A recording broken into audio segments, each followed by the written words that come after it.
This is where 70,000 fans are expected to celebrate the U.S. men's national team as they kick off their World Cup run this week. But thousands of stadium workers here are threatening to disrupt their first match, demanding better pay, job protections from AI, and assurances that immigration enforcement won't happen at Sofi.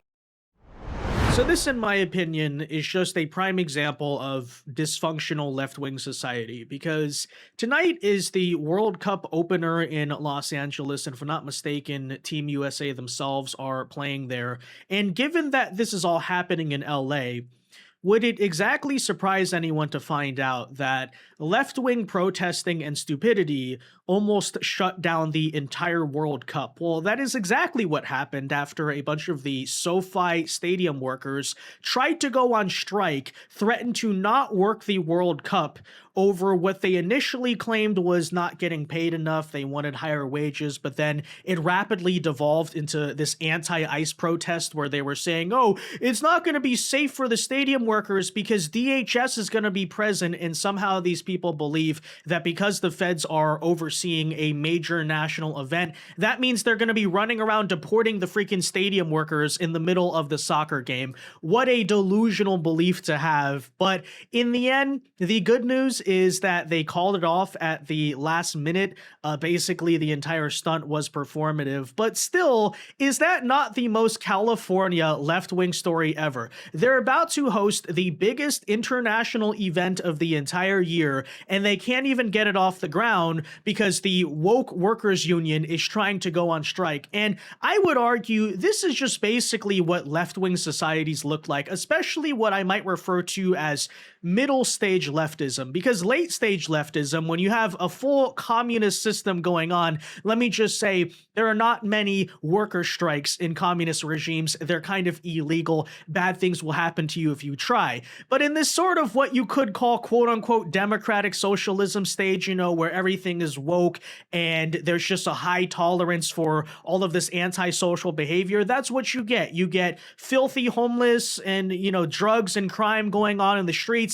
And by the way, society itself is just fundamentally dysfunctional in many ways because you're just dealing with these nonstop worker strikes. And I find that to be very interesting because you can sit there and say all you want that, oh, this is because of the right-wing capitalists or something. But do you ever notice how all of these worker strikes are always taking place in super left-wing areas where you should expect, oh, the Democrats are in charge. The leftists have more of their political will over there. Shouldn't there theoretically be less worker strikes because, hey, they have higher minimum wage there, more workers' protection, stronger union?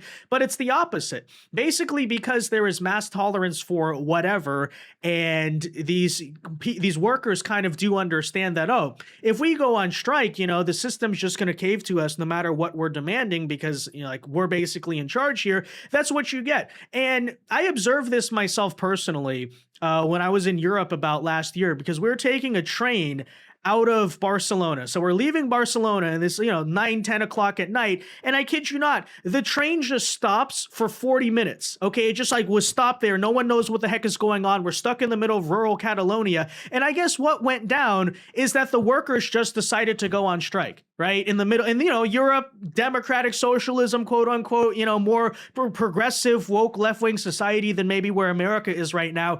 And it was hilarious because nobody there even bats an eye. It's just, oh, that's happening again. Oh yeah, the infrastructure just stopped working today because people decided they wanted to do another worker strike. Very commonplace thing in Europe.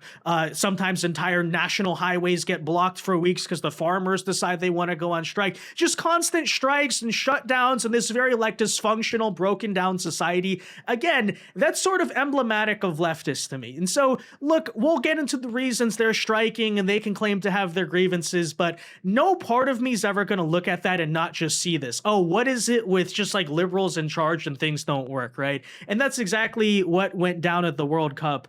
And let's bring you this chronicle here today. Again, this is just left-wing society. What else can we say? Nothing works because they're striking all the time. And by the way, this is the city, this is the dysfunctional place that is supposed to host the Olympics in 2028.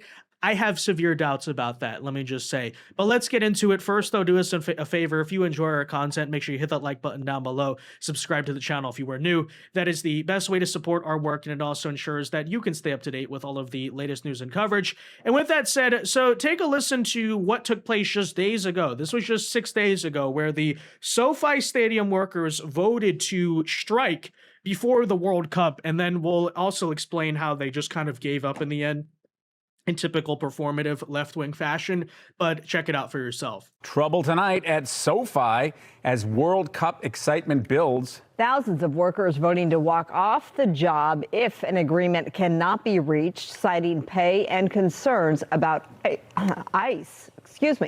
Fox 11's Laura Diaz, she's live there at the SoFi Stadium with the latest. And during the World Cup, it will be called Los Angeles Stadium. Laura? Yes, Marlon, Phil, that strike authorization vote revealed just in the last hour, 96% of the SoFi Stadium workers cast votes to authorize a strike. Now, we spoke to a worker a short time ago. Here's what she had to say. Now, hold on. I just want to point that out as well. 96% of the workers voted to authorize a strike before the World Cup, which is going to be their big payday regardless, right? And you would think that, you know, if you go on strike and you're not going to get paid, and then sure, the union's sort of threatening you too. So that's another thing, right? If you're one of the scabs, then people are going to judge you for that. But let's kind of take that out of it for a moment, because supposedly unions are not just like basically mafias. That's what the left wants us to believe. Oh, it's like free association of workers. They're not like constantly down your throat threatening people to join in on left-wing causes, or else like you're going to be basically kicked out of the little social club there. But okay, so you would think, so stadium workers, I'd have to assume, are not people of super high, you know, social class or socioeconomic class, I should say, probably like working class people. And we're supposed to believe that basically 100% of them said, oh, I'm perfectly fine at taking the risk of losing all of the money I'd make during the World Cup in order to go on strike. I don't think that's true. If anything, I would have to assume, again, going back to this nature of dysfunctional left-wing society and how people understand they can basically just manipulate and game the system, that they probably knew if we go to do this and if we scare the people in charge, they're just going to basically cave in and give us exactly what we want. And I would argue to an extent like that's what actually happened here, you know. But just gonna point, 96% of the union says they want to go on strike and you know, threaten not just the World Cup but threaten their own livelihood. I mean, what else is happening in SoFi Stadium this summer, right? This is their money. So we're the ones that make the drinks, we're the ones that cook, we're the ones that have to make sure everything's nice and sweet, and they get to reap all the winnings, and that's not right. We want it. The potential strike means thousands of workers could walk off the job at any moment if their demands are not met. Now, these workers are members of Unite Here Local 11. They include SoFi Stadium. well, hey, you know, if that happened, at the very least, the European fans would not be surprised, because as I kind of hinted at, that's what happens over there all the time. It's like, oh, we just got to shut down society today because all these idiots decided they want to go strike again, right? But, you know, what a national embarrassment that would still be in many ways. And then, of course, I'm sure the Democrats would blame Trump. They would say, this is our country under Republican rule, as if their people are not the ones who just like hold up society from turning, right? Cashiers, dishwashers, cooks, bartenders, and food attendants. The timing is critical because SoFi Stadium is a host venue for the 2026 FIFA World Cup, and the World Cup is just 1 week away. Now, the union is saying that the biggest issues are pay, that they demand a living wage, and concerns over privacy. ICE agents are expected to be present at the World Cup, saying that they are here for venue safety. But of course, the workers don't accept that. They're concerned that it could go beyond that and go into immigration issues. Now, So, you know, once again, Democrat cities admitting that they rely on mass populations of illegal labor. And maybe to an extent, it's not just Democrat cities, but, you know, they first of all tell us that, oh, that's not a thing that's happening in America, and then admit that it is. But still, okay, even then, this is part of the reason why I'm here to ridicule the strike so much, because, you know, I get it that generally it's sort of seen as socially taboo to attack striking workers, but, you know, let's also not forget, kind of historically, that is sort of a socialist thing. And, I understand it sounds elitist or fat cat or overly capitalist to say, but there are many cases of worker strikes where it's just like useless complaining. Let's be honest about that. But see, part of why I'm being so brutal against these people is, initially they said they weren't getting paid enough or they're getting mistreated. Okay, whatever. I'm not an expert on how stadium workers are treated in this country and in Los Angeles. But then they shift the whole thing to be about ICE, right? Now that's their whole thing. Oh, well, we're scared because ICE is going to be in the building. And supposedly, again, somehow these people believe that the DHS agents are going to go around checking the immigration papers of all the stadium workers. Again, completely ridiculous, not something that happens or is going to happen. But you notice how basically what took place here is they just turned the entire thing into an anti-Trump protest. And that's what it's really about, right? It's just this sort of self-aggrandizement where they can say, oh, well, our workers' union matters too, and blah, blah, blah, Trump, and we're getting mistreated, and everyone please feel super bad for us. And, in reality, it's just like, okay, here we go again, right? Oh, they're striking again in a leftist city, I remember being in high school. I went to school in LA, and the public teachers union there went on strike for basically no reason, right? It was like they were demanding ridiculous things and they didn't even get what they wanted. But after 2 weeks of grandstanding and just feeling good about themselves because we held signs, we did something with civic engagement. Look at the example we're setting for our kids as we destroy our own kids' education. And then they just went back to work, basically having achieved very little in the end, but that's what I'm saying. This is the type of stuff that they do sometimes is, it's not really this like 1800s view you might have of, oh, the striking workers are protesting these brutal factory conditions and all of this, No, it's just like literally a bunch of political activism at the end of the day. But nonetheless, so I guess as you can see here as of tonight, and clearly given by the fact that the game is going on, the strike was apparently averted. These people gave up and they're now getting paid about $40 an hour, which is honestly a ton of money, but okay, fine. I don't care. $40 an hour. Okay, that's how much they're getting paid. But they're, I kid you not, still threatening to strike again if they don't continue to get guarantees that ICE is not going to check their immigration papers. You can't even make this stuff up, guys. Take a listen. A strike has been averted. But I can say that this is a historic agreement. Economically, it is the strongest agreement at any NFL stadium. We won massive raises. Most workers will earn more than $40 an hour, and many will earn substantially more. Tip workers will see their pay increase by at least 30%. We won premium pay for the World Cup and the Super Bowl. Even after ratification, they will retain the right to strike if ICE or DHS threatens their safety.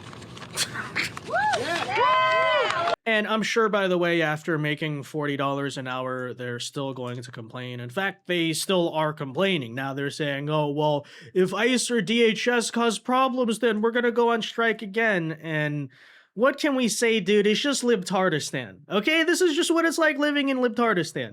It's just the typical story. There's worker strikes all the time. This stupid nonsense over ICE. They're trying to make the World Cup about ICE. Whatever, right? But again, this is not just the, at least with the FIFA World Cup, you could say that it's all around North America. And so sure, Team USA is playing, I guess, in SoFi, but not all of the attention has to be on Los Angeles. Fair enough. Folks, in 2028, we're supposed to host the Olympics there. And happy that the Olympics is in America.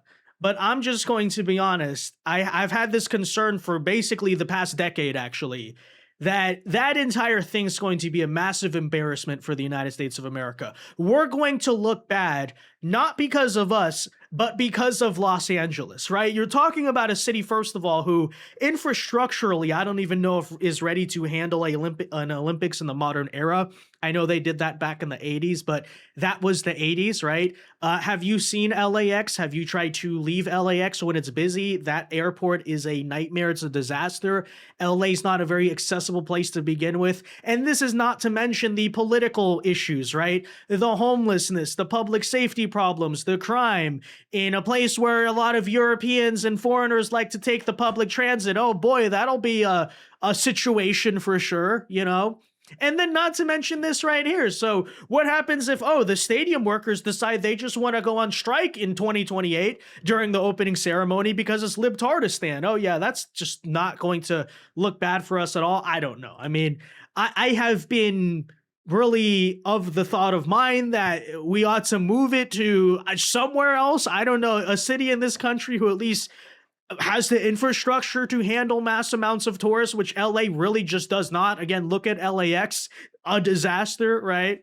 But, that's California for you. What else can we say? By the way, speaking of the World Cup game tonight, so I guess Gavin Newsom and Marco Rubio were, and this is really another libtardistan story because it's just Gavin Newsom talking crap and then in the end not showing up.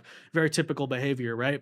So Gavin Newsom and Marco Rubio were actually set to share the same box seats at the World Cup match today. And in fact, Governor Newsom's press office went on to talk crap about it. He said, the governor's there to support Team USA. Any frame mogging, which for older folks basically means like looking really cool or handsome or good looking or more powerful than the person next to you. Okay. Any frame mogging that occurs will be purely incidental, an official said familiar with the governor's plans on the matter. So he's doing this whole thing. I'm going to show up next to Marco Rubio. I'm going to look so much better. I'm Gavin Newsom, the Chad and all this. And then update, folks, Gavin Newsom is nowhere to be found, as you can see right there. There's Marco Rubio, no Gavin Newsom. So after talking all that mess, Gavin Newsom just didn't even show up. Why? I have absolutely no idea. Maybe he was taking the train to get here and it got shut down by striking workers because that's a common pattern in global libtardistan. Or, actually, he can't take the train. I forgot. He can't take the train because he never finished it, right? Maybe he was scared he was going to get massively booed by the crowd. Who exactly knows? But Gavin Newsom, nowhere to be found. Very interesting story. I don't know. I thought he's so popular and beloved in his home state of libtardistan. I guess not. But anyways, there you have it, guys. That's California for you. What else can we say? And imagine the Olympics if Nithya Rahman wins the mayorship in November, quote unquote wins. Oh yeah, that'll be a sight to witness, right? But anyways, let me know your thoughts. Be sure to leave a like on this video, subscribe to the channel if you are new, and until next time, God bless and peace.